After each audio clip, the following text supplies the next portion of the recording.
Bien, bonjour. Très belle salle. Pour moi, c'est un plaisir et un honneur d'être entre vous, messieurs. Professeur Henri Laurence du Collège de France, professeur au Langso. Vos ouvrages sur la question de Palestine sont pour moi des références. C'est le grand plaisir de pouvoir discuter avec vous. J'ai promis à tous les deux de ne pas lire tout ce que vous avez publié, parce qu'autrement, je crois que le temps qui nous est imparti ne suffira pas. Alexis Keller, vous enseignez l'histoire et la philosophie du droit à l'Université de Genève. Vous êtes professeur à Sciences Po Paris. Vous êtes membre du Comité international de la Croix-Rouge. Et moi, je vous ai vu rencontrer et filmer dans cette fameuse initiative de Genève qui aurait pu être, je crois, une forme d'accord d'Oslo qui n'a pas marché. Vous êtes personnellement impliqué dans ce processus et nous allons en parler. Alors, on n'a pas beaucoup de temps et beaucoup de choses à évoquer. La question qu'on nous a posée, c'est le conflit israélo-palestinien occupe l'actualité depuis plus d'un demi-siècle. Qu'en est-il des nombreuses initiatives de paix officielles ou secrètes qui ont été menées pour résoudre les tensions? Quels furent les obstacles insurmontables? Alors, j'ai fait par une petite liste de ce que j'appelle les initiatives perdues. Vous savez, le cimetière qu'on pourrait appeler au Proche-Orient cimetière de la paix est effectivement parsemé de tombes avec des noms d'initiatives qui sont tout simplement, se sont dissoutes dans l'atmosphère. Alors, une initiative par contre qui est restée entre Israël et l'Égypte, c'est Anwar el-Sadat, 1977, la signature du traité de paix en 1979. Ce jour-là, le président égyptien avait lancé un appel aux Palestiniens pour qu'ils viennent participer à ce qu'il avait commencé, proposer l'autonomie. À l'époque, il y avait à peine 20 000 colons en Cisjordanie, le mouvement sioniste religieux était très minoritaire. Il est vrai que le Premier ministre s'appelait Menachem Begin, qu'il avait un ministre qui s'appelait Ariel Sharon qui mourait d'envie de développer la colonisation, mais c'est aussi l'époque où Israël a dû renoncer au Sinaï, et avec, pour le public palestinien, une réelle volonté de vouloir avancer vers la paix. Alors, professeur Laurence, question, pourquoi ça n'a pas marché? Pourquoi les Palestiniens, au lieu de rejoindre Anwar el-Sadat, ont rejoint le camp du refus et refusé cette autonomie que leur proposait l'Américain Jimmy Carter, Anwar el-Sadat et Begin? D'abord, ils n'étaient pas invités. Ce qui est une première chose.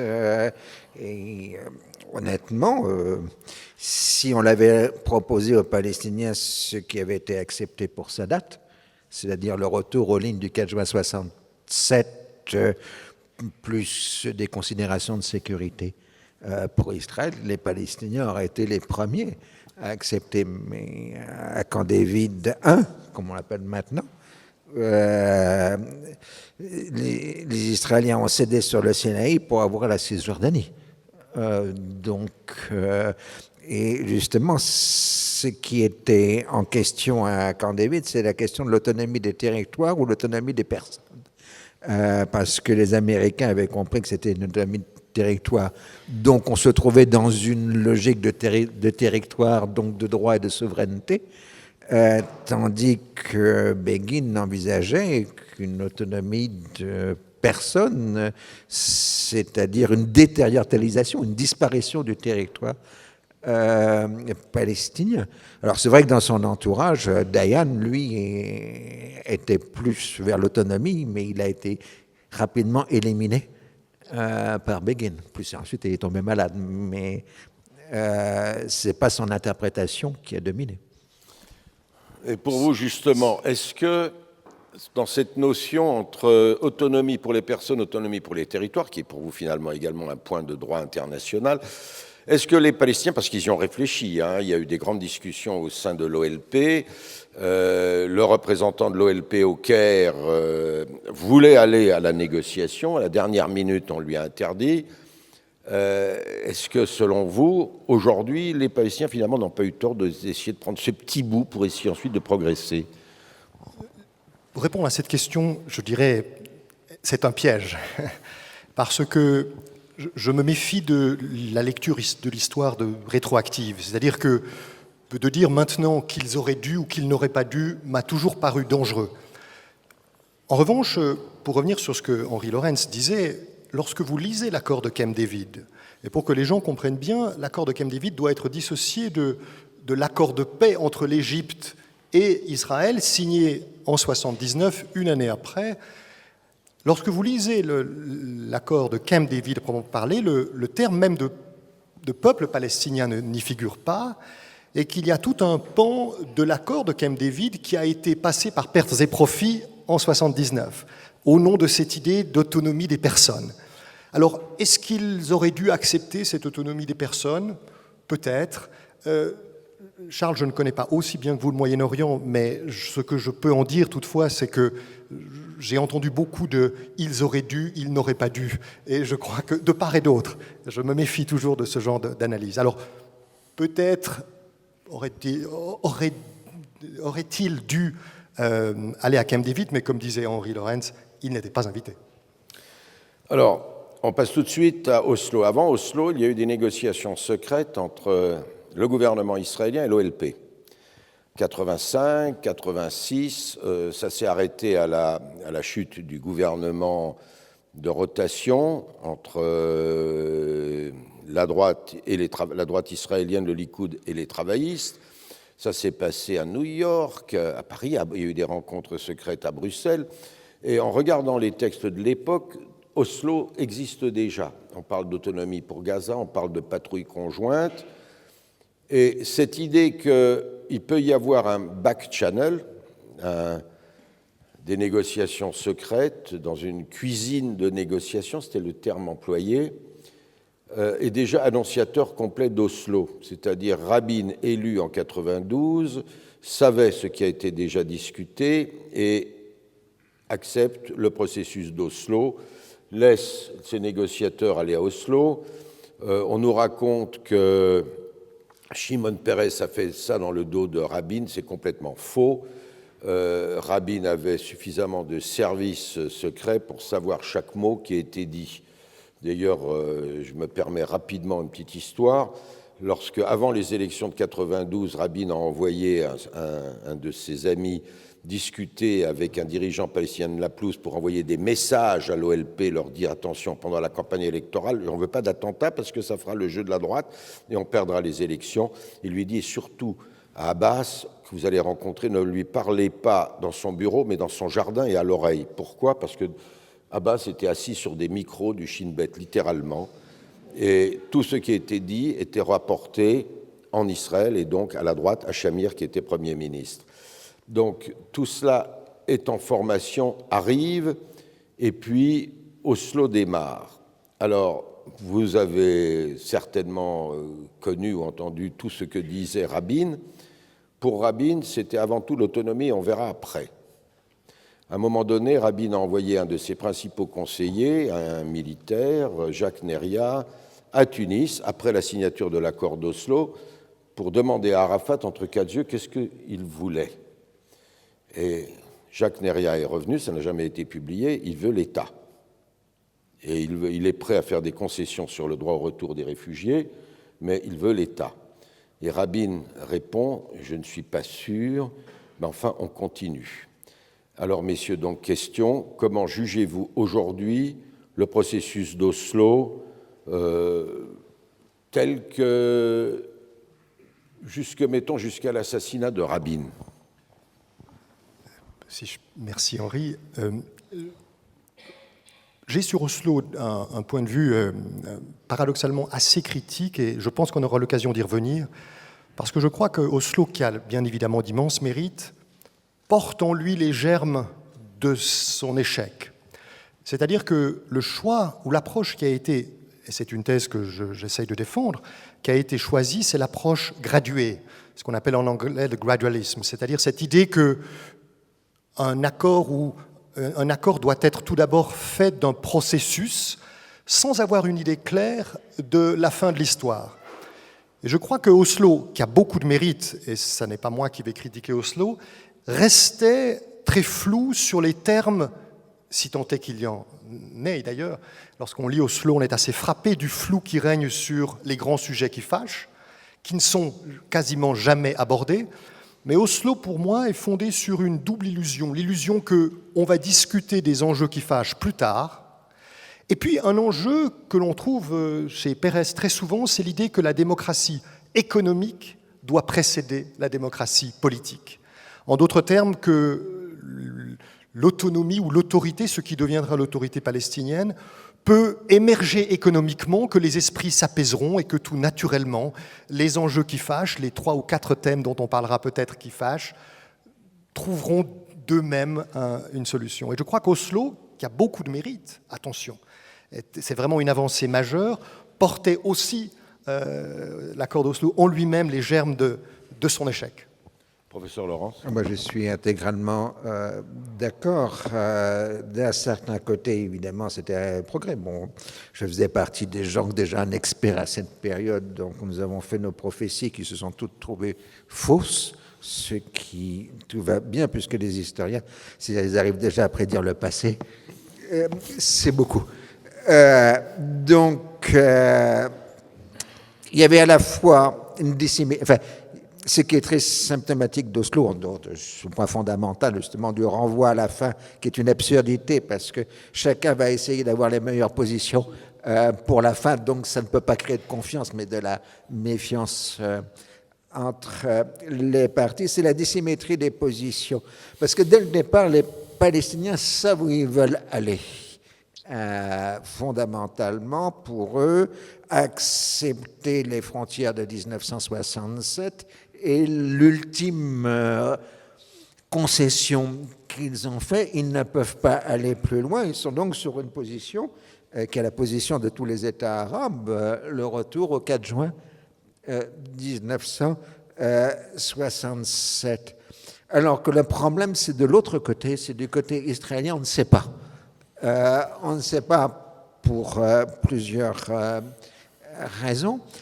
La première, c'est que tant qu'on est dans le vague, on peut avoir à la fois une coexistence d'une vision d'un grand Israël du fleuve à la mer, dans un territoire unique, et des gens qui veulent partager la terre, puisque de toute façon on ne fait rien.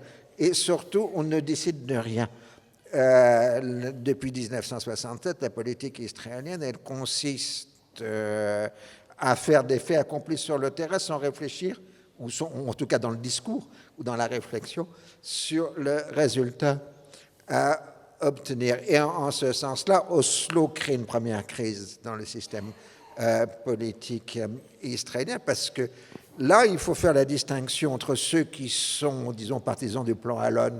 On prend un tiers de la Cisjordanie, on laisse le 2 tiers aux Palestiniens, et ceux qui sont sur le Eretz Israël. Ça veut dire ceux qui sont du côté du symbole, du projet sioniste intégral, au sens où il y a des intégristes, et ceux qui sont prêts à faire, entre guillemets, des concessions. Ce qui amènera l'assassinat de Rabin, puisque Rabin voulait le concret, quitte à abandonner, sur la ligne du plan Allon. Il voulait un tiers de la Cisjordanie, et ça a amené son assassinat. Et à la fin, on voit très bien aussi le fait que le système politique israélien soit tellement transparent qu'en dehors du nucléaire, on n'a pas le droit d'en parler. Pratiquement tous ceux qui se discutent dans un bureau ministériel en Israël et pratiquement dans les 48 heures dans la presse. Ce qui fait que le gouvernement israélien, à l'époque Barak, il ne peut rien préparer.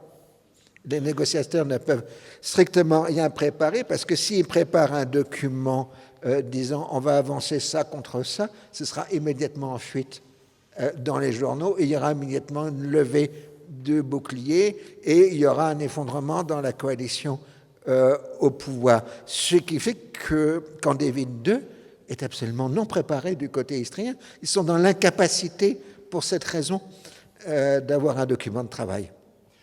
Juste sur Oslo, ce qui est frappant tout de même avec Oslo, c'est que c'est des négociations qui se passent en parallèle avec les négociations à Washington. Il y a des négociations. Oslo est au fond secret, où les négociations d'Oslo ont réussi à rester secrètes très longtemps.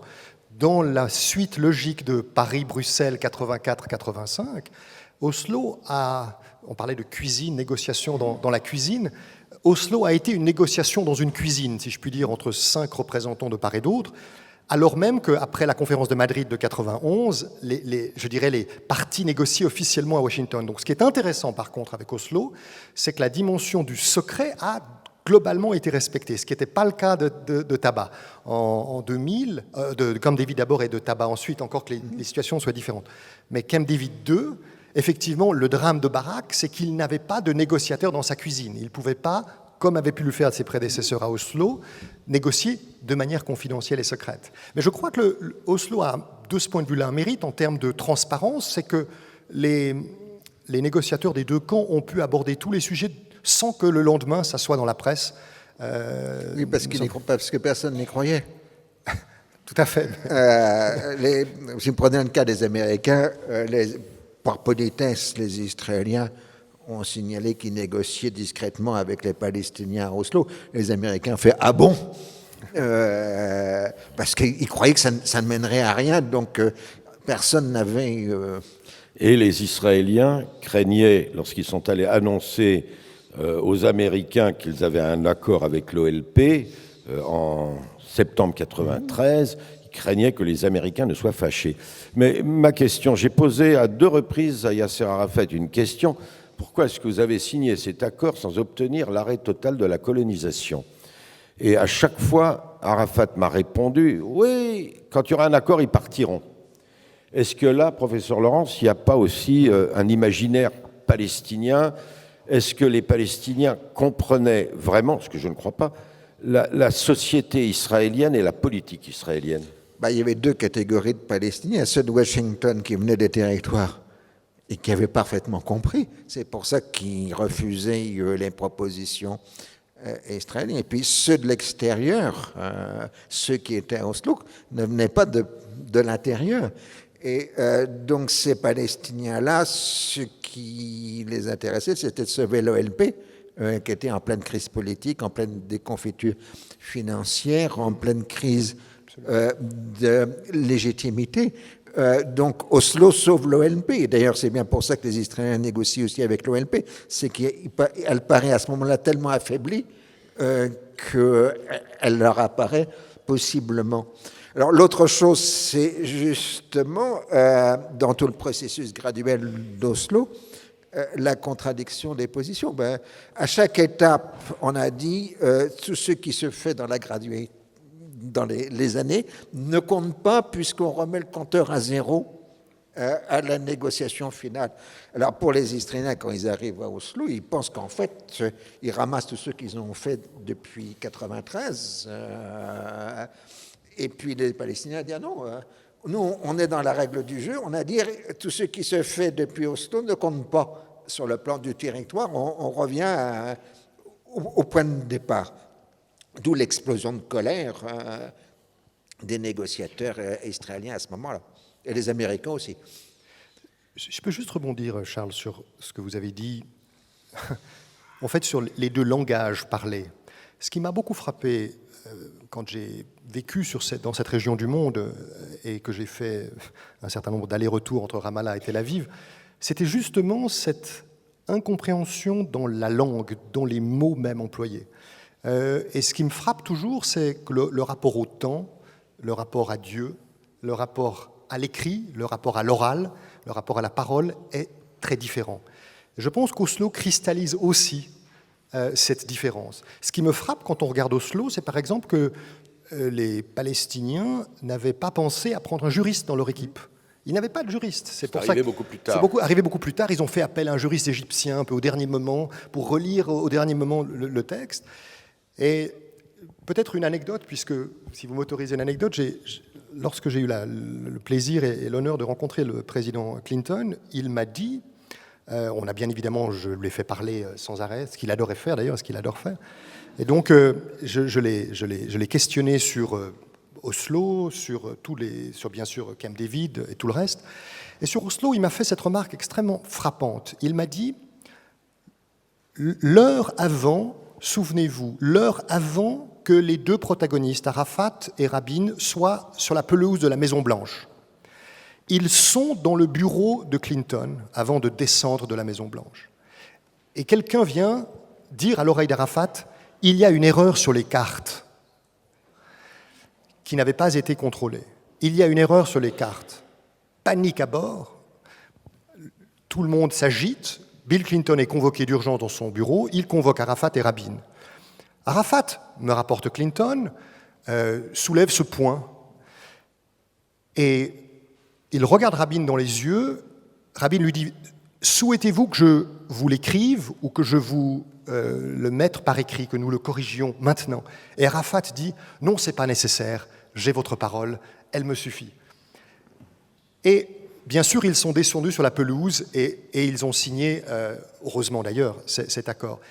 Cette anecdote est très révélatrice du rapport à la parole et du rapport à l'écrit très différent qu'il y a dans ces deux cultures. Et ça m'a beaucoup frappé. Je parle sous le contrôle d'Henri Lawrence, mais il y a des... Là, j'ai quelques doutes. Non, mais...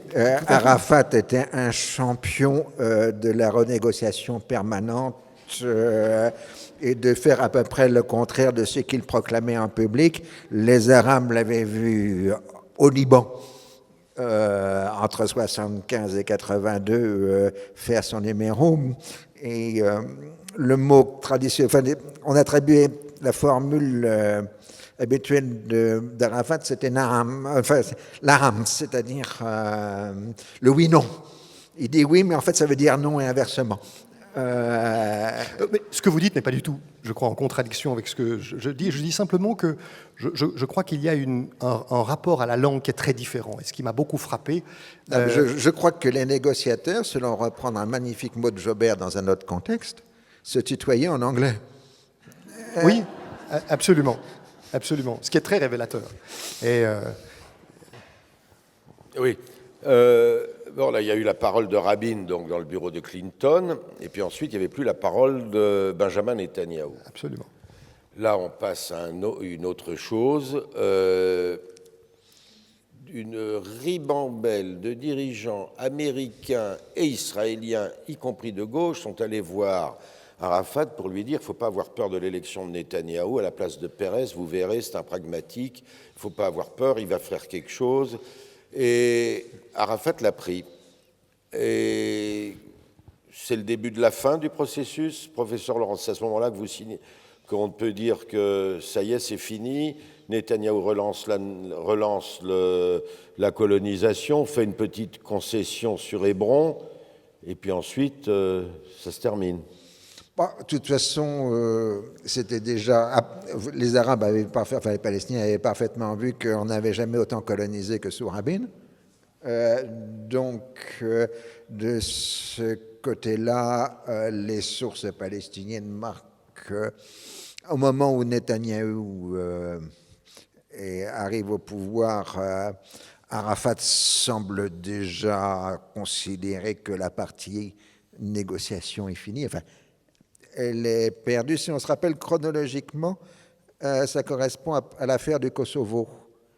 Et les sources palestiniennes disent qu'à ce moment-là, Arafat commence à se dire qu'il faudrait provoquer un clash avec un désastre humanitaire pour que les Occidentaux interviennent pour sauver les populations palestiniennes, comme ils viennent de le faire au Kosovo pour les Albanais. Donc, alors pour le reste, il y a le rapport aux Américains qui est absolument essentiel. Et là où il y a aussi une incompréhension pour les Israéliens, le rapport aux Américains est totalement vital. La sécurité d'Israël repose malgré tout toujours sur le grand allié américain qui finance, qui fournit la technologie, qui donne l'appui diplomatique. Et ainsi de suite. Donc, pour les négociateurs israéliens, il est impensable qu'on puisse s'opposer frontalement aux Américains. Donc, ils ne comprennent pas la position des Palestiniens qui, eux, sont prêts à s'opposer aux Américains. D'abord parce qu'ils considèrent justement qu'à la longue, les États-Unis semblent être plutôt une colonie israélienne que l'inverse. Et ensuite, enfin, sur le plan politique en tout cas, Et puis qu'ensuite, traditionnellement, dans la région, depuis des décennies, la culture est anti-impérialiste. C'est-à-dire que si vous voulez vous mettre en avant sur la scène, c'est en combattant l'impérialisme. Donc, en allant frontalement au choc avec l'impérialisme qui, depuis 1945, c'est les États-Unis. Vous voulez réagir? Non. Vous avez en fait, peut-être juste sur un point, vous avez introduit la carte américaine et je partage entièrement. J'aimerais à mon tour la présenter peut-être sous un jour différent. Je pense que on a souvent tendance à critiquer la politique américaine dans la région, mais elle est indispensable, ou plus précisément, les États-Unis restent la seule puissance capable de tenir ou de garantir l'existence d'un accord. Première remarque. Et deuxième remarque, on oublie trop souvent que c'est la seule puissance en qui les Israéliens ont confiance. Et chez eux, l'élément de confiance est capital. Il y a un petit peu d'eau dans le gaz en ce moment, me direz-vous, mais néanmoins, ça reste le grand allié américain, indépendamment des 3 milliards de dollars d'aide. Ça reste le protecteur et le seul État en qui les Israéliens ont entièrement confiance. Et je crois que c'est une illusion, à titre personnel, mais on y viendra tout à l'heure, de croire qu'une paix quelconque peut être réglée sans l'appui et sans, je dirais, la mise en œuvre, sans l'appui des Américains et sans l'aide à la mise en œuvre par les États-Unis. Alors là, je crois que Rabin refusait toute participation américaine dans les négociations bilatérales Israël-OLP. Shimon Peres, qui lui a succédé après la mort de Rabin, a continué. Et celui qui a fait rentrer les Américains dans le jeu, c'était Netanyahou. En comptant, sachant qu'il avait en face de lui Bill Clinton, démocrate, mais avec un Congrès républicain, avec ses alliés républicains. Et depuis cette date-là, depuis cette arrivée de Netanyahou, c'est l'affaire israélo-palestinienne est pour moi une affaire intérieure américaine. Mais Charles, si je peux juste me permettre, en 85, 84, 85, les Américains sont informés par l'intermédiaire de Cohen et ils sont présents également. Donc ils ne sont pas partie prenante à la négociation. Il y a toujours eu cette idée de défendre les négociations en direct, mais je dirais que d'arriver à un accord, de négocier Oslo par exemple, sans en informer à un moment donné les États-Unis, l'Amérique a toujours été... Ma conviction, c'est que c'était impensable pour les Israéliens. Non, mais de toute façon, déjà avant, la phase israélo-égyptienne des négociations, elle a duré 2 mois. Entre le voyage de Sadat à Jérusalem et la conférence de Port Saïd en décembre 1977, et puis c'était fini. Il a fallu la médiation américaine parce que... immédiatement, quand vous faites une négociation bilatérale entre Israël et son partenaire arabe, ça bloque au bout de quelques semaines. Et donc, il faut que l'autre mette de l'huile, introduise de l'argent, fasse de la calinothérapie, et ainsi de suite. Absolument, absolument. C'est pour ça que je crois que c'est une... En tout cas, je défends l'idée que c'est une illusion absolue de croire qu'on peut... et même peut-être qu'on doit exclure les Américains de ce jeu-là. Alors, pour l'initiative de Genève, justement, quel était votre rapport avec les Américains? Qu'est-ce qu'ils vous disaient? Jusqu'à où pensaient-ils que vous pouviez aller? Alors, l'initiative de Genève est un peu particulière puisque c'est une initiative des sociétés civiles. Je crois qu'il faut déjà faire une différence entre les initiatives, je dirais, gouvernementales et les initiatives issues de la société civile. Première remarque. Deuxième remarque, même si c'était une initiative des sociétés civiles, encore que du côté palestinien, il y avait 4 ministres en exercice qui sont signataires de cette initiative et qui nous rapportaient les propos d'Arafat régulièrement, il n'en demeure pas moins qu'à un moment donné, s'est posé la question d'informer les Américains. Et ils ont été informés au plus haut niveau, c'est-à-dire Colin Powell a été informé assez rapidement des négociations à partir de avril 2002. Je vous rappelle que Sharon a réenvahi la Cisjordanie, que les Palestiniens ne peuvent plus bouger ni sortir. Et à ce moment-là, le groupe de négociateurs prend la décision d'informer les États-Unis d'Amérique via l'ambassadeur des États-Unis en Israël. Première remarque. Deuxièmement, une autre personne, puisqu'il s'agissait de la société civile, a été très rapidement mis dans la confidence et nous a fourni d'ailleurs une aide logistique et je dirais non seulement logistique mais intellectuelle, c'était le président Carter. Le président Jimmy Carter, qui dirige un centre, comme on le sait, le Carter Center for Peace, a été informé par les deux principaux négociateurs, Yossi Beilin et Yasser Rabot, qu'ils étaient en train de tenter d'essayer de terminer l'exercice de Taba et de Camp David. Et Carter a dépêché un de ses responsables, Matt Hoddes, qui nous a accompagnés tout le long des négociations. Mais encore une fois, c'était des négociations issues de la société civile dont la valeur était certes symbolique, importante. J'ai toujours dit, et je le redis, que je crois que ça reste un document de référence, mais ça n'est bien sûr pas un document officiel. Oui, les Israéliens qui ont participé ont été qualifiés de traîtres par Ariel Sharon, et quelques rabbins ont annoncé l'autodafé de tous les textes de l'initiative de Genève. Si je peux me permettre, juste sur ce point, parce que j'ai remercié publiquement Ariel Sharon le 14 octobre 2003, au moment où l'accord a été signé au bord de la mer Morte, comme son nom ne l'indique pas, tout simplement parce qu'effectivement, 24 heures avant la réunion de la dernière chance, Sharon, à la télévision, décrète que des traîtres israéliens, dont l'ancien chef d'état-major israélien, le général Shahak, vont négocier et signer un accord au bord de la mer Morte. Et je lui ai dit merci, parce que ça nous a fait une publicité absolument gigantesque. Nous avions toutes les médias israéliennes qui attendaient dans l'antichambre des négociations. Et je pense que sans Ariel Sharon, j'aime à le remercier encore, que Dieu ait son âme, que sans Ariel Sharon, cette initiative serait tombée dans les oubliettes de l'histoire. Alors, avril 2002, professeur Laurent, juste avant, on a eu le plan de paix de la Ligue arabe, qui en fait venait d'une idée de Mahmoud Abbas, autant que je me souvienne, qui a repris le plan saoudien et qui est toujours sur la table. Les Israéliens ont immédiatement répondu « c'est impossible, c'est pour la destruction d'Israël ». Dans quelle mesure ce plan de paix est peut-être encore considéré comme valable sur la table ? Il l'est juridiquement encore, puisque la Ligue des États arabes ne l'a pas remis en cause, et puis qui est fondamentalement fait dans une totale continuité des décisions de la Ligue des États arabes depuis 1967. Il y a eu à ce moment-là une incompréhension de la position arabe. En 1964, au premier sommet arabe du Caire, le mot d'ordre, c'est libération de la Palestine, ce qui veut dire en fait, évidemment, l'élimination de l'État d'Israël. On entre à ce moment-là dans le processus qui va conduire à la guerre de 1967. Mais au sommet arabe de Khartoum du 1er septembre 1967, la libération de la Palestine est changée et on passe à la liquidation des séquelles de l'agression. Ce n'est pas les fameux 3 noms. Ce qui compte, c'est la liquidation des séquelles de l'agression.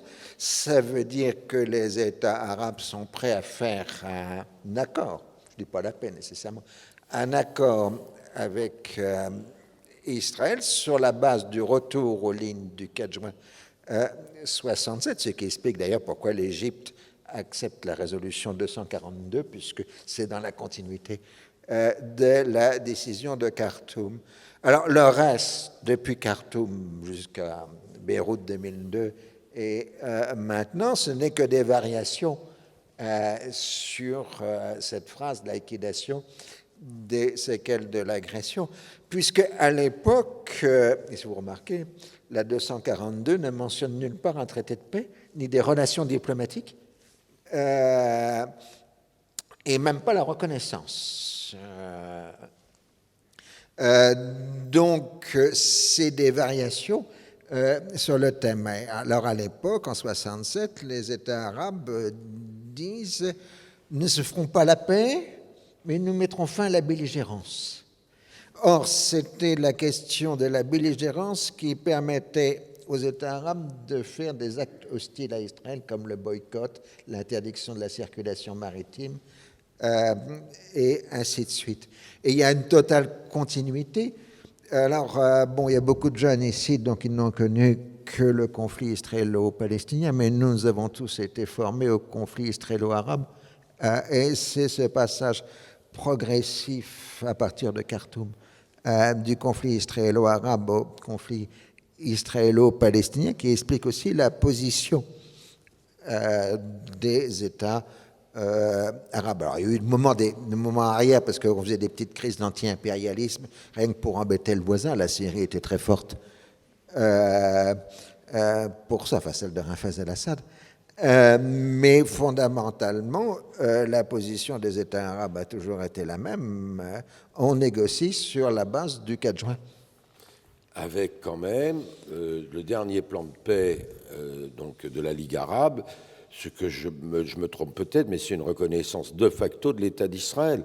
Il propose des relations diplomatiques. Oui, non, mais là c'est la paix totale contre le retrait total.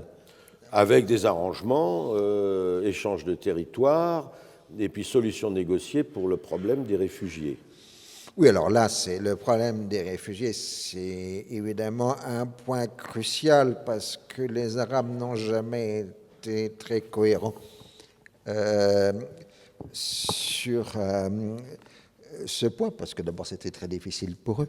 Ensuite, à chaque fois qu'ils essayaient d'évoquer la question des réfugiés et la Ligue des États arabes, il y avait les Libanais qui hurlaient en disant il faut que tous les Palestiniens reviennent dans leur terre d'origine. Donc ça compliquait évidemment les choses. Très curieusement, quand on regarde les confidences de l'entourage de Nasser dans les derniers mois de la vie de Nasser, Nasser était persuadé qu'on pouvait faire la paix avec Israël à condition que les réfugiés reviennent, puisqu'à ce moment-là, il y aurait tellement d'Arabes en Israël, disait-il, que ce ne serait plus un problème pour nous. Et à partir de là, à Oslo, enfin d'Oslo à Camp David, on n'a pas vraiment abordé la question des réfugiés. On a tourné autour, mais on n'a pas franchement discuté.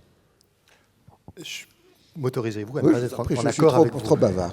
Non, ne pas être en accord avec vous sur ce dernier point.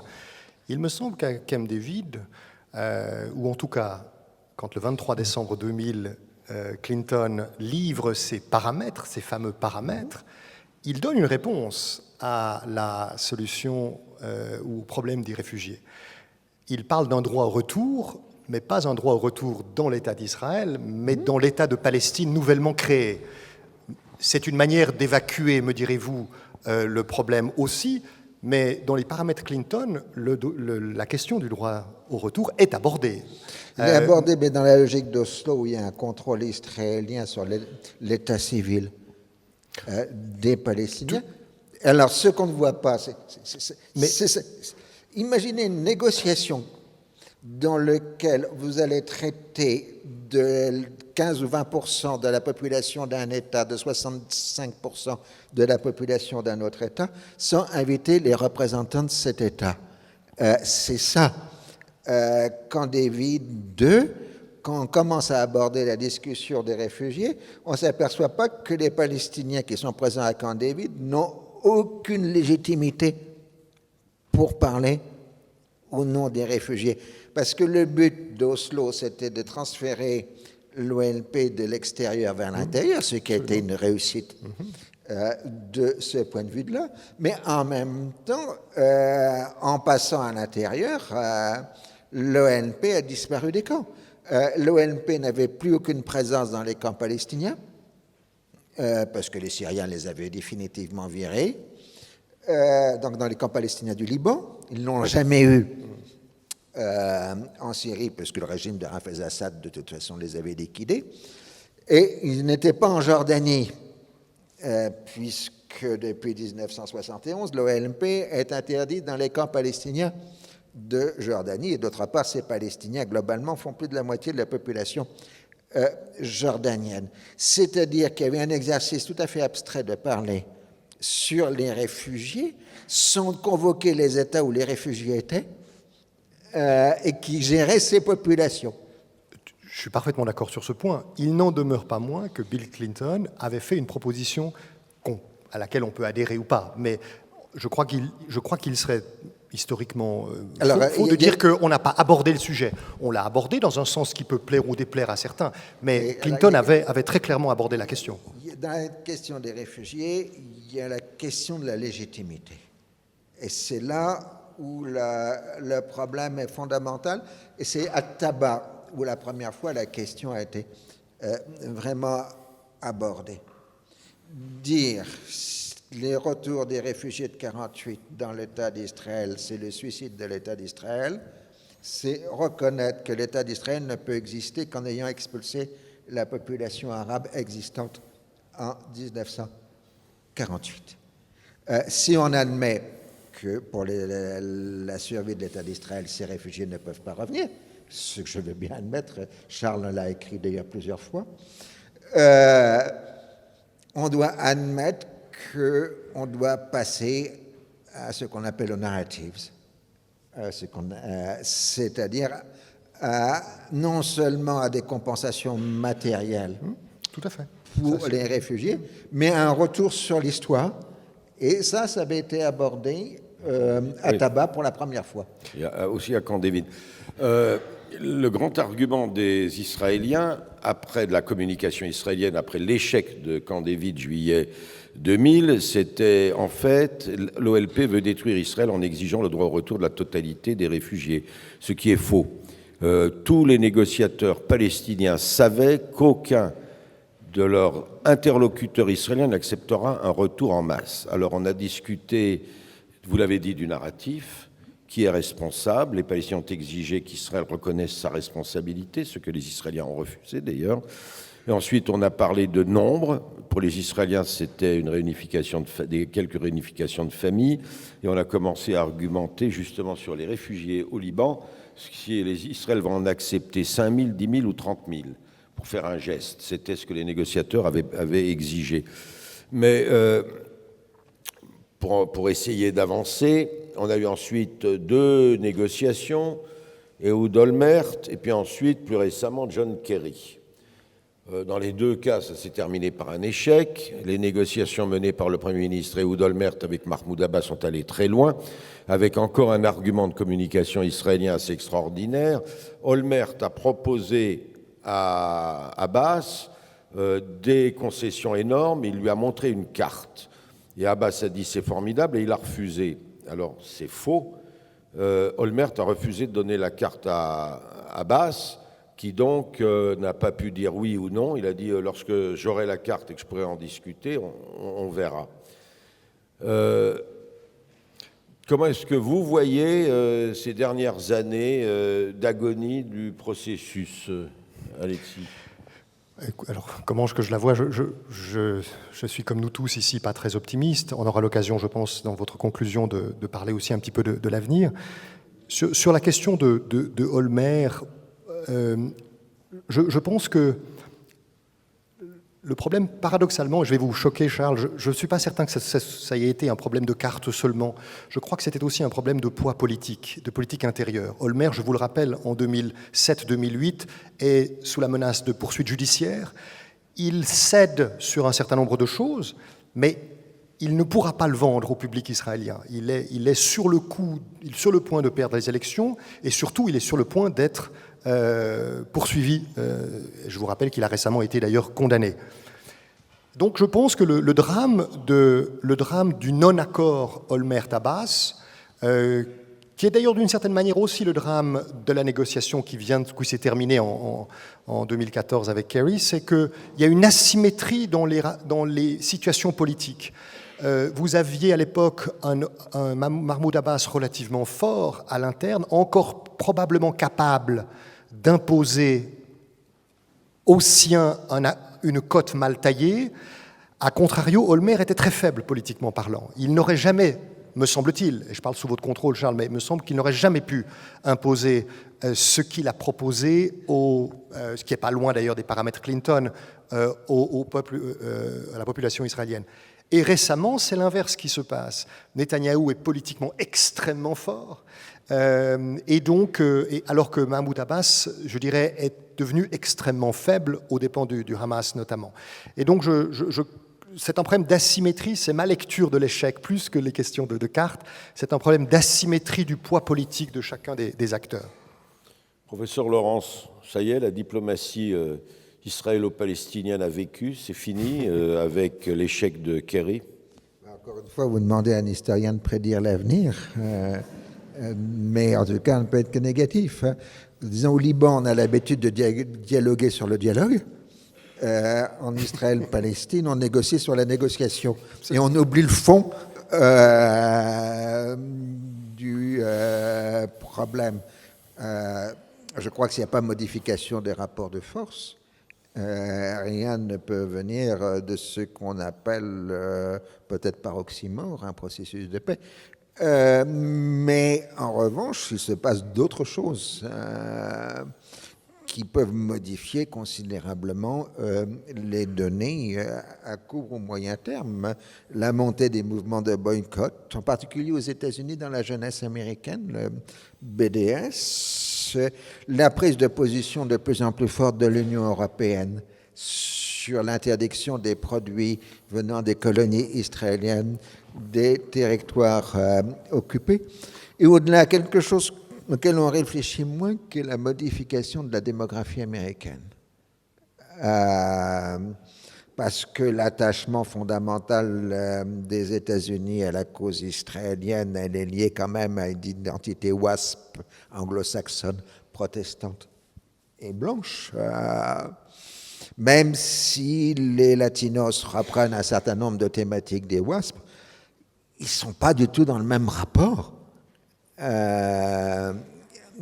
que la majorité blanche protestante avec le judaïsme, avec Israël, avec la Terre Sainte, etc., plus la montée numérique des Noirs. Mais disons que la montée des non-blancs au sens américain des termes, des non-caucasiens, si on prend la terminologie américaine aux États-Unis, peut peut-être amener des changements, pas l'année prochaine, mais dans 15 ou 20 ans, dans la politique américaine. Henry Kissinger disait que l'Israël n'avait pas de politique extérieure, n'avait que de la politique intérieure, mais dans le cas d'Israël-Palestine, les États-Unis n'ont pas de politique extérieure, ils n'ont qu'une politique intérieure. Est-ce que ce n'est pas le cas aussi pour l'Europe? Je le crains, l'Europe n'utilise pas les leviers qui sont à sa disposition, notamment économiques. Elle pourrait, sans forcément imposer une solution aux uns et aux autres, en tout cas orienter le débat, je dirais, entre les partis. Je ne suis pas optimiste parce que l'Europe, à part Mme Mogherini, qui est plein de bonnes intentions et plein de rempli de bonne volonté, l'Europe, c'est 27 États, dont certains ont des politiques et un rapport à Israël compliqué. Le cas de l'Allemagne est bien sûr le plus évident. Et donc je crois que quand on parle de l'Europe, il faut voir aussi de quoi on parle. Je pense qu'il y a une volonté de la Commission européenne d'avancer sur un certain nombre de dossiers économiques, de jouer, d'influer, de jouer son rôle en utilisant la dimension économique des relations avec l'autorité palestinienne et avec Israël. En revanche, les États gardent la main sur leurs initiatives, je dirais, propres. Et pour rebondir sur une petite note d'optimisme, parce que je suis un optimiste invétéré. Non, attendez, on a encore. Non, mais je voulais justement. On va peut-être en parler, mais la France est à l'origine d'une initiative, comme vous le savez, aux Nations Unies, qui est intéressante de ce point de vue-là. Mais alors, on va y revenir. On va aller à mon dada. Pour moi, tel que je le vois là où j'habite, c'est-à-dire Jérusalem, le conflit est de plus en plus religieux. Vous savez les problèmes qu'a suscité la question de Jérusalem à Camp David, où aucun accord n'était possible. On parle de Al-Aqsa et du mont du Temple. Alors, professeur Laurence, aucun accord n'a été trouvé. Je me rappelle que Jacques Chirac a passé des heures avec Arafat pour lui expliquer, alors en bas, vous le donnez aux Juifs, vous gardez le haut, vous coupez ça comme ci, comme ça. Arafat a refusé et Chirac était très mécontent. Est-ce que finalement ce n'est pas l'ultime problème du conflit ? Vous avez deux terres dans cette région. Vous avez une terre matérielle qu'on cultive, qu'on bâtit, etc. Et puis vous avez une terre sacrée, et d'autant plus sacrée que le sacré religieux et le sacré national se confondent. En France, ce sont deux sacrés différents. Vous avez Notre-Dame et vous avez l'Arc de Triomphe. Ce sont deux sacrés différents, le national laïque et le sacré religieux qui représente l'histoire de France. Mais ici, le mont du Temple, esplanade des mosquées, c'est à la fois des symboles nationaux, des symboles religieux, et donc la prégnance identitaire est extraordinairement forte. Et bon, c'est pas nouveau, hein. Depuis 1928, on s'entretue sur cet espace-là, puisque ce qu'on appelle les émeutes de lamentation de 1929 sont là pour rappeler que c'est pas un facteur nouveau, que en général, toutes les phases de violence du conflit, c'est une alternance. On démarre soit sur le territorial, soit sur le religieux. Donc la première intifada avait commencé sur le territorial, la seconde sur le religieux. Et ainsi de suite. Le sacré est très difficile à partager. Il suffit déjà de voir combien les églises chrétiennes se ridiculisent dans la gestion des lieux saints chrétiens, du Saint-Sépulcre ou de Bethléem. Bon, heureusement, ils n'ont pas de missiles, ils n'ont que des coups de poing, mais ils sont déjà grotesques. Alors imaginez ça pour le reste.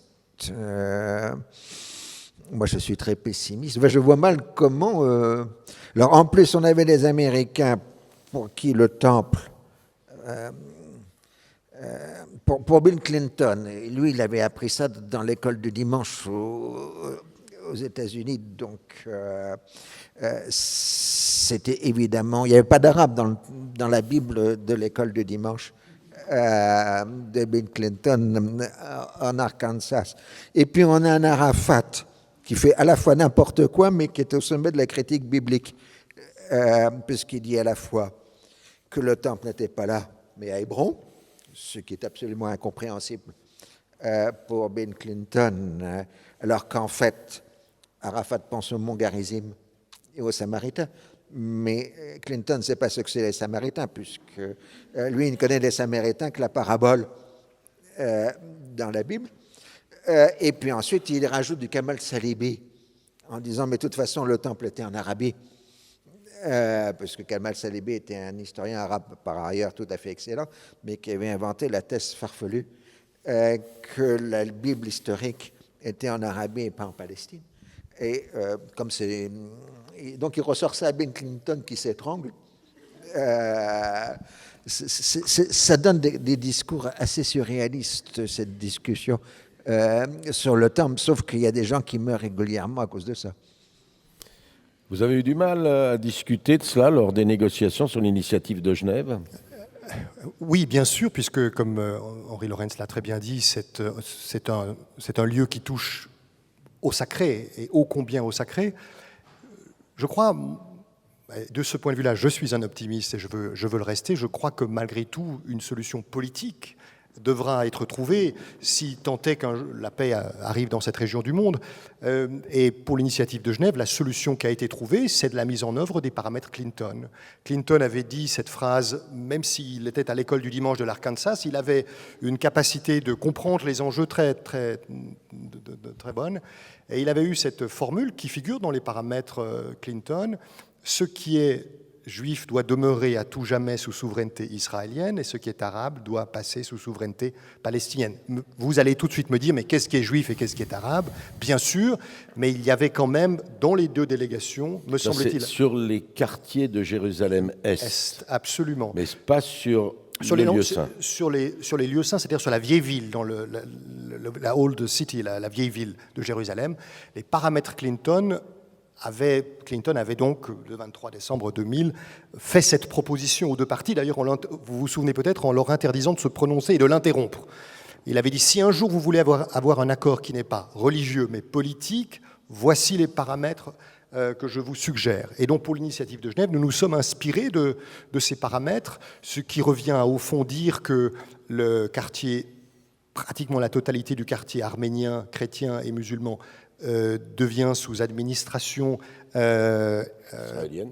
non palestinienne et quartier juif, ainsi que à la Chirac, c'est la fameuse souveraineté verticale versus souveraineté horizontale, devient ou reste sous souveraineté israélienne. Ça n'a pas été facile de vous dire que c'était facile, non. L'enjeu était, mais on n'est pas là pour, je ne peux pas vous raconter ici des anecdotes, ça nous prendrait trop de temps, mais l'enjeu était l'accès par la porte de Jaffa au mur des lamentations. Il y avait des problèmes pratiques, tout simplement pratiques. Quand vous allez vous promener dans la vieille ville de Jérusalem, je lis bien la vieille ville, pour accéder au mont du Temple, il y a des vrais problèmes pratiques de sécurité, d'accès. Et alors l'initiative de Genève K1KA a trouvé une formule qui respecte les paramètres Clinton et qui respecte la souveraineté politique, pour reprendre notre expression, sur des lieux sacrés. Est-ce une côte mal taillée? Sans doute. Est-ce parfait? Certainement pas. Mais c'est en tout cas une solution qui a le mérite d'exister. Dans une interview, un jour, j'ai demandé quand même à Arafat, et pourquoi vous dites qu'il n'y a pas eu de temple juif? Et il m'a répondu avec son anglais, We looked everywhere. We found only Roman ruins. Je n'ai pas dit que c'était les ruines du temple d'Hérode qui étaient romains, mais enfin, ça fait rien. On n'arrivera jamais à apprendre à un musulman, quel qu'il soit, que le Coran a tort en disant qu'il n'y a jamais eu de temple juif à cet endroit, et l'inverse. La tradition musulmane est beaucoup plus précise sur ce point. C'est-à-dire en 630, quand les conquérants, enfin 640, pardon, quand les conquérants sont arrivés, d'abord, il n'y avait rien sur l'esplanade, il y avait un dépôt d'ordures depuis 6 siècles, enfin 5 siècles et demi. Mais surtout, c'était un converti juif qui a indiqué au calife Omar comment il fallait aller. Et l'autre lui a dit, attention, je ne veux pas me laisser avoir. Tu me dis de m'orienter dans ce sens-là, mais ça, c'était là où il y avait ton temple. Moi, je vais orienter dans l'autre sens. Donc, la tradition rapporte bien qu'à la construction de l'esplanade, on savait qu'il y avait eu le temple, puisqu'on a orienté l'esplanade dans l'autre sens. Mais pour le reste, on ne sait pas où se trouvait le temple. C'est tout à fait exact. Je voudrais juste, par provocation, je crois qu'il faut, personnellement, je défends l'hypothèse ou l'idée qu'il faut ne pas se laisser enfermer dans ce genre de discussion. Alors, nous devons les avoir entre nous, je dirais, mais je crois qu'il est personnellement difficile ou dangereux d'aborder ce récit et ce recours à l'histoire, même si c'est un colloque sur l'histoire ou c'est un colloque intitulé Cité et Histoire, dans la négociation de Jérusalem. Parce que il y a deux choses qui sont très différentes. Il y a ce que les historiens peuvent raconter, qui est totalement scientifique, mais qui n'a aucune importance, puisque c'est scientifique. Et puis il y a ce que les croyants croient, et qui est réel parce qu'il y a une foi derrière. Tout à fait. Je me permettais de faire la remarque parce que quand nous avons négocié Jérusalem, la première chose que les protagonistes ont proposée, et je prenais modestement des notes parce que ça me passionnait, c'était de ne pas parler du sacré, ni d'aborder les questions d'histoire qui font mal, à tort ou à raison. Était-ce une bonne méthode? Peut-être ou peut-être pas. Le film de Charles nous montre que c'est sans doute une méthode un peu utopique. La dernière négociation entre Gilad Shaar et Saïb Erekat s'est déroulée dans mon bureau 2 semaines avant les élections qui ont amené Ariel Sharon au pouvoir. Et je me suis permis de soumettre à ces 2 négociateurs qui m'ont répondu en rigolant, c'est pas possible, la formule Anderlin pour parvenir à un accord. Les Israéliens donnent l'esplanade des mosquées, mont du Temple aux Palestiniens jusqu'à la venue du Messie. Si les Juifs, ils le rendent, et puis sinon, si c'est le prophète, ça n'a pas marché.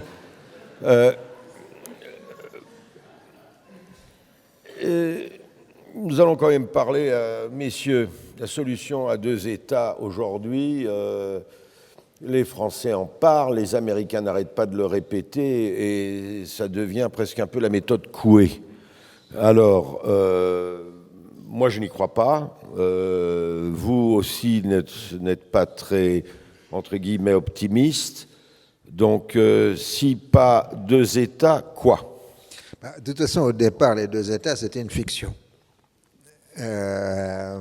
C'était une fiction qui permettait à chacun d'avoir un passeport, un drapeau, un hymne national, mais vous connaissez infiniment mieux le terrain que moi. C'est trop entremêlé, tous les réseaux sont partagés, utilisés par les uns, le téléphonique, l'eau, l'électricité, etc.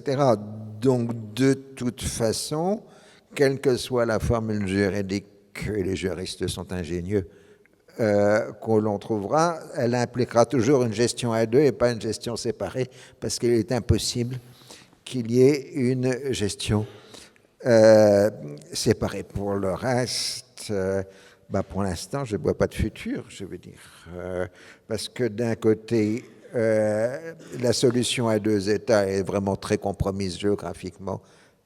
Aujourd'hui, c'est un euphémisme. Mais enfin, on ne voit pas non plus l'État binational ressurgir des discussions des années 30 et années 1940. Donc, il faut espérer que les juristes nous trouvent une troisième solution. Lourde responsabilité. Je crois d'abord que il faut, quand on aborde ce conflit ou on aborde l'avenir, il faut faire preuve d'une grande modestie, parce que j'ai entendu au Moyen-Orient tellement de gens qui sont arrivés en me disant « j'ai la solution » que je crois que ça se saurait. Donc je n'en ai bien évidemment aucune. En revanche, j'ai peut-être un certain nombre de convictions encore. La première conviction que je souhaite alors très clairement défendre, c'est que même si sur le terrain, la réalité des colonies croît, même si sur le terrain, je dirais, les colonies prennent de plus en plus de place, même si sur le terrain, la solution dite des deux États est au fond de facto obsolète et impossible, je reste pour ma part encore un défenseur de cette cote mal taillée, parce que je crois encore, peut-être plus pour très longtemps, mais encore à une solution politique. Pour une raison très simple, et je vous retourne votre question, professeur Lorentz, quelle est l'alternative ? Et je ne la vois pas, l'alternative, autre que le statu quo. Peut-être pourrons-nous attendre encore 25 ans comme ça, c'est possible, peut-être 50 ans, pourquoi pas. L'histoire nous montre que c'est plus difficile. Je ne suis pas certain, je ne suis pas sûr qu'un peuple qui occupe une terre et qui tout simplement domine un autre peuple peut, je dirais, vivre ainsi pendant des siècles, peut-être, mais je ne crois pas que l'histoire regorge d'exemples semblables. Donc je crois encore à la solution des deux États, je crois, ou laissez-moi y croire, je crois tout simplement que c'est la moins mauvaise des solutions parce qu'il n'y en a pas d'autres. Je rappelle quand même deux faits qui me semblent importants, c'est que tout d'abord, les Palestiniens, pour l'instant, c'est la direction qu'ils ont choisie. On peut en sourire, mais c'est la voie qu'ils ont choisie. À travers justement les juristes des Nations Unies, ils essayent de se faire reconnaître ainsi. Et puis je rappellerai aussi, jusqu'à preuve du contraire, que c'est quand même la formule qui est retenue par la très grande majorité des États des Nations Unies. Je pense qu'une des clés, c'est l'attitude des États-Unis d'Amérique. Je pense que si les États-Unis, je rappelle qu'il y a moins de 2 ans, John Kerry, lors d'une séance au Sénat, a déclaré ouvertement que la solution des deux États était comptée, qu'elle ne verrait sans doute plus le jour au-delà d'un certain délai. Je crois que la clé, ça va être de savoir quand est-ce que pour les Américains ce délai. De vous dire que c'est la solution des deux États qui va s'imposer, non, ça n'est pas ce que je dis. Je vous dis simplement sur les options qui sont devant moi pour l'instant, c'est encore la seule que je vois, en théorie, certes, mais c'est la seule pour l'instant que je vois possible. Feu le président Cueil en France était connu pour la phrase « Il n'y a pas de problème qu'une absence de solution ne permet pas de régler un jour ». Malheureusement, ça ne s'applique pas à la Palestine. Rappelez-vous l'Irlande, la colonisation britannique de l'Irlande a commencé au XIIIe siècle. On est dans une esquisse de solution actuellement au problème 750 ans après. Non, le problème a été réglé en 1921, mais une toute petite minorité des catholiques irlandais des 6 comtés d'Irlande du Nord n'a pas accepté l'accord de 1921. Mais à ma connaissance, vous allez me dire, ça fait 6 siècles quand même, j'en conviens. La question de l'Irlande du Nord n'a pas été, vient d'être réglée par l'accord du Vendredi Saint. De 1998, absolument. Mais je veux dire simplement que ces histoires de colonisation de peuplement sont extrêmement difficiles à résoudre, sauf si vous passez par l'élimination de l'un des protagonistes, et encore.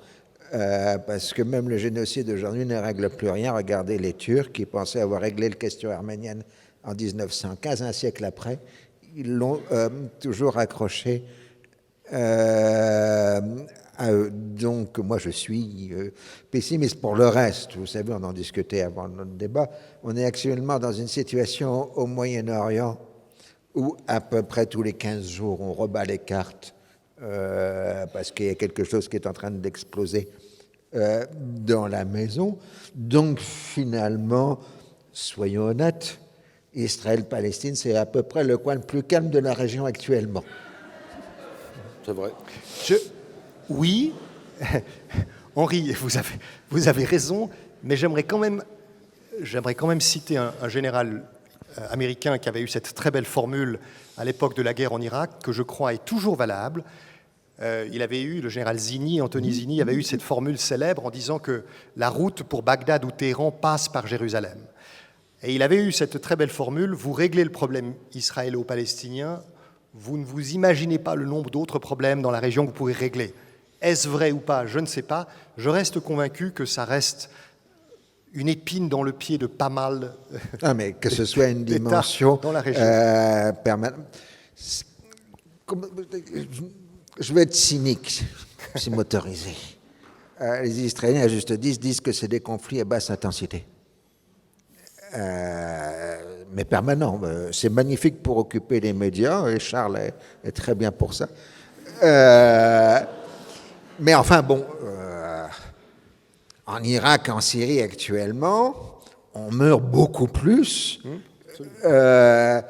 Bon, même si on fait les rapports à la population totale, si mes souvenirs sont bons, le nombre d'Israéliens, enfin de Juifs, parce que je ne sais pas pourquoi ils font démarrer le décompte à 1880, doit être de 23 000 d'après les statistiques officielles. Oui. Israélienne. On n'a jamais compté le nombre de victimes palestiniennes depuis 1880, mais au doigt mouillé, j'en mettrais 100 à 120 000. Pas seulement Palestine. Non, je parle des... Non, parce que non, il y a eu les Palestiniens qui ont été tués au Liban et ceux qui ont été tués en Syrie, mais pas par les Israéliens, par les autres. Alors là, c'est un autre problème. Vous voyez, donc en 135 ans, disons, soyons larges, avec quelques milliers d'Arabes qui ont été tués en Égyptiens, Jordaniens, Libanais et autres, on est à 180 000 morts en 135 ans. Depuis 2011, on est à 240 000 minimum en Syrie. Vous revendiquez un certain cynisme. Permettez-moi un autre cynique répond au cynique. Henri, plus sérieusement, vous avez raison. Les chiffres vous donnent parfaitement raison. Je crois que ne sous-estimons pas la portée symbolique. Ah non, mais je suis le premier. Ah d'accord, parce que je dirais que le conflit syrien, qui est tragique, qui est une vraie tragédie, me paraît symboliquement avoir un impact moins grand que le conflit israélo-palestinien, me semble-t-il. Je peux me tromper, mais... Je veux dire une formule pour choquer la vie. Bon, à la rigueur, la question syrienne, on peut la régler à Genève, mais la question palestinienne, on la règle sur la pelouse de la Maison-Blanche. Oui, permettez-moi de vous raconter une anecdote pour vous montrer la portée symbolique de ce conflit. Vous me parliez de l'Irlande du Nord. L'Irlande du Nord est un cas effectivement intéressant.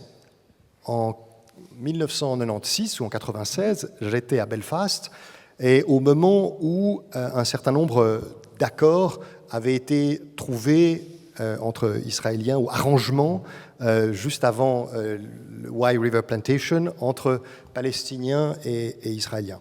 C'était Arafat avec Netanyahou. Absolument. Et ce qui était très curieux, c'est que j'étais dans Belfast, je me promenais, et le soir, je vois des drapeaux palestiniens au balcon d'immeubles qui manifestement, comme vous le savez, il y a cette différence de couleur orange et verte entre les quartiers catholiques et les quartiers protestants à Belfast. Et dans les quartiers catholiques, vous aviez une série de drapeaux palestiniens pendus aux fenêtres. Ça n'a pas fait un quart d'heure pour que dans le quartier d'en face, quartier protestant, le drapeau israélien commence à flotter. Et donc, ça a été mon premier contact avec ce conflit, d'ailleurs, et cet épisode-là m'a marqué pour montrer la dimension symbolique ô combien importante et pertinente de ce conflit. Si vous permettez, vu de Jérusalem, la guerre à Gaza de l'été dernier, on voit des manifestations un peu partout en Europe avec des dizaines de milliers de personnes dans la rue pour la Palestine. 200 000 morts en Syrie, 240 000. Des chrétiens massacrés partout, quelques centaines de manifestants seulement. Pas plus. Le conflit israélo-palestinien est aujourd'hui une affaire intérieure américaine et européenne. Absolument. Absolument. Cristallise. C'est d'ailleurs pour ça que l'absence de solution est dramatique, parce que ça a des répercussions sur nos propres sociétés et sur le vouloir vivre ensemble, sur la cohésion. Absolument. Et c'est vrai que le conflit syrien, pour l'instant, en tout cas, n'a pas ce genre d'effet. Alors, il nous reste 12 minutes pour des questions.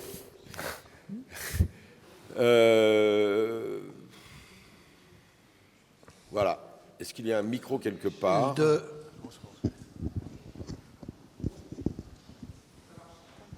Sur une échelle de 1 à 10, quel est votre degré d'optimisme pour une solution durable d'ici les 20 prochaines années ? Alexis ? Si vous me permettez de répondre à votre question en précisant, pour la solution dite des deux États, de 1 à 10, mon optimisme se situe entre 1 et 2.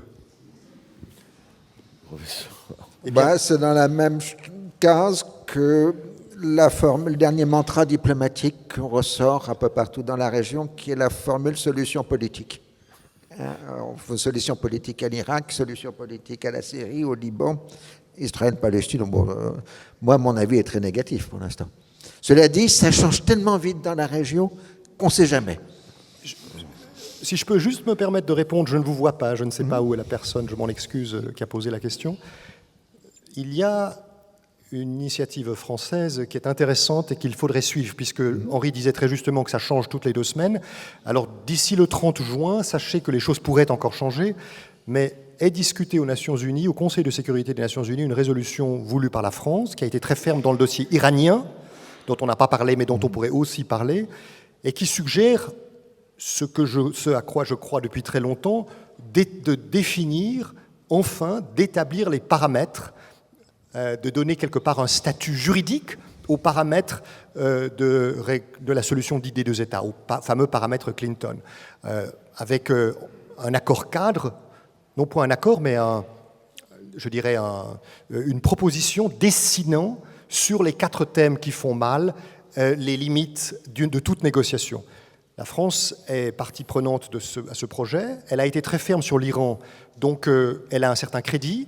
Il n'est pas une notoriété publique que les rapports entre Obama et Netanyahou ne sont pas excellents. La position américaine sera cruciale. Veto ou abstention, c'est la grande question. Mais si le Conseil de sécurité valide les paramètres pour un accord définitif, permettez-moi de remonter mon optimisme de 1, 1,5 à 2,5. On prendra les paris tout à l'heure. Absolument.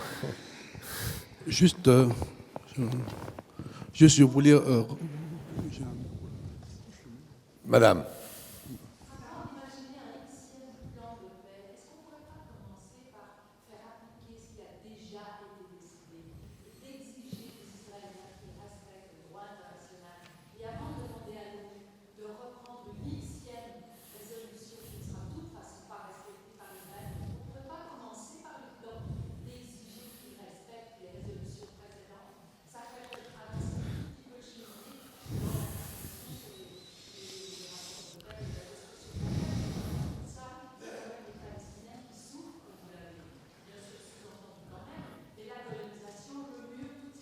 On sait, il nous reste 8 minutes, donc professeur Laurence, Israël pourrait-il appliquer les résolutions de l'ONU ?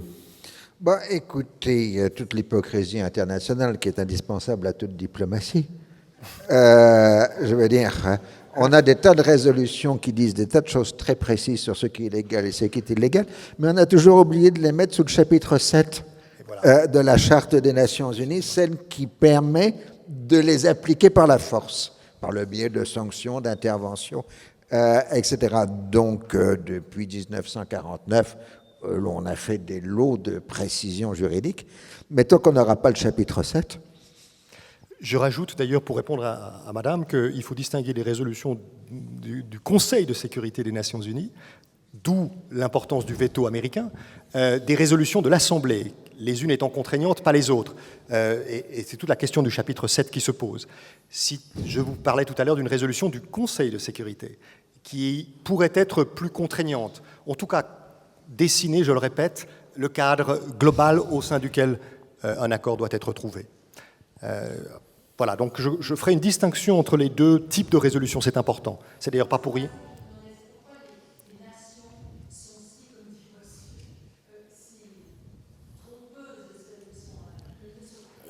Madame, là je me permets de vous répondre. Je vois ça depuis Jérusalem. Israël aujourd'hui est le seul État de la région où, selon la CIA, dispose de dizaines, sinon de centaines d'armes nucléaires. C'est l'armée la plus puissante de la région.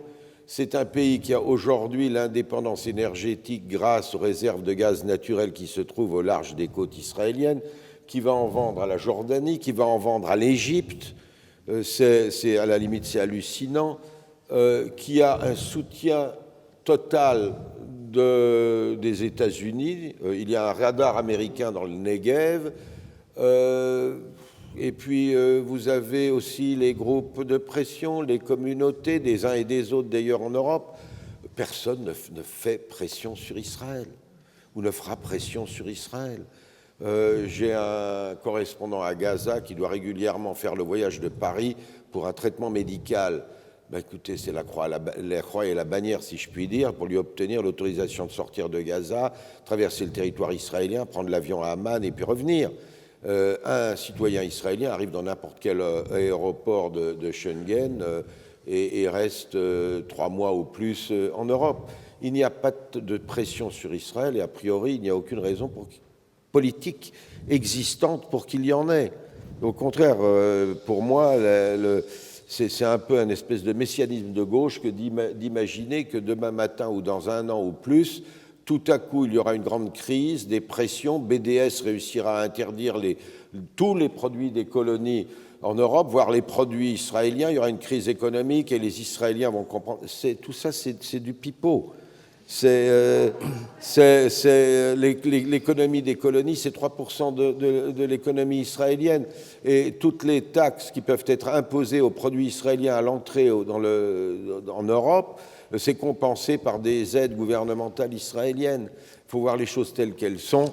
Aussi longtemps que le public israélien ne réalisera pas qu'il y va de son intérêt donc, finalement, mental pour avancer vers une solution à 2 États, il n'y aura pas. Donc finalement, Israël fait ce qu'ils veulent, quoi. Ils font ce qu'ils veulent.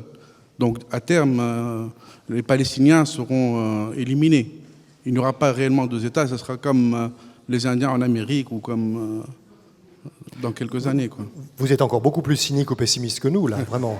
Je rejoins Charles sur un point, et je crois que c'est important de ne pas se tromper. Israël est un État puissant, est un grand État puissant. Le seul État qui pourrait avoir, encore que j'y crois moi de moins en moins, une certaine influence, ce sont les États-Unis d'Amérique. Ce sont les seuls, pour toutes sortes de raisons historiques sur lesquelles on ne va pas revenir ici.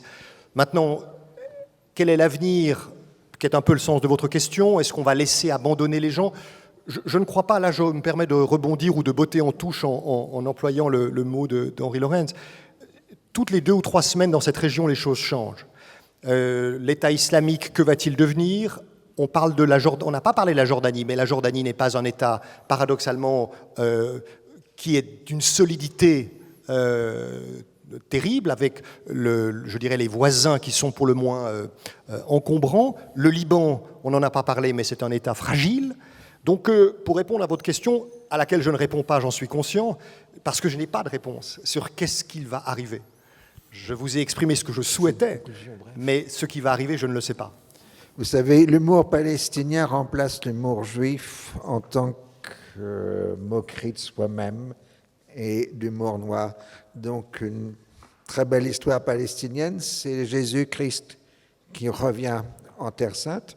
Il voit un aveugle, il le fait voir. Il voit un paralytique, il le fait marcher. Il voit un mort, il le ressuscite. Il voit un Palestinien, il se met à pleurer avec lui.